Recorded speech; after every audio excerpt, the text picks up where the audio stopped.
करेंगे किष्किंधा कांड की, जहां ऋषिमुख पर्वत के निकट हनुमान जी की भेंट होती है उनके प्रभु श्री राम से। हे स्वामी, मेरी वानरी बुद्धि, इससे मैं आपको पहचान न सका। हे प्रभु, सेवक स्वामी के और पुत्र माता के भरोसे निश्चिंत रहता है। आपके मिलने से अब मैं निश्चिंत हूँ। हनुमान जी राम और लक्ष्मण जी को वानर राज सुग्रीव से मिलवाते हैं। सुग्रीव के वन में रहने का कारण बाली की दुष्टता है, ये जानकर राम जी उन्हें आश्वासन देते हैं। राम जी के कहने पर सुग्रीव बाली को युद्ध के लिए ललकारते हैं, जहां राम जी के हाथों से बाली का उद्धार होता है। हे गोस्वामी, आपने धर्म की रक्षा के लिए अवतार लिया है और मुझे छिपकर मारा। मैं वैरी और सुग्रीव प्यारा।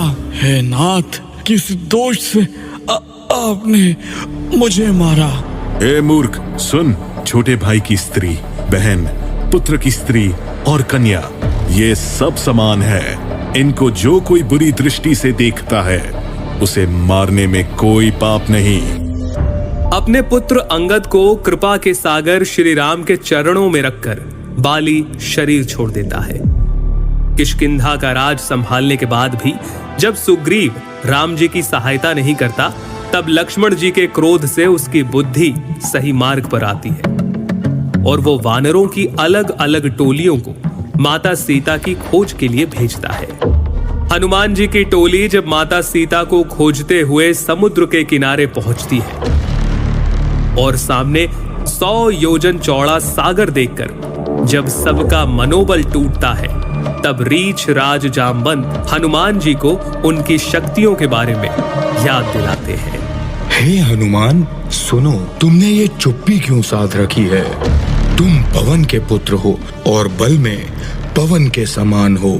जगत में ऐसा कौन सा काम है जो तुमसे नहीं हो सकता? कहीं रीछ पति सुनु हनुमान, कहीं रीछ पति सुनु हनुमाना,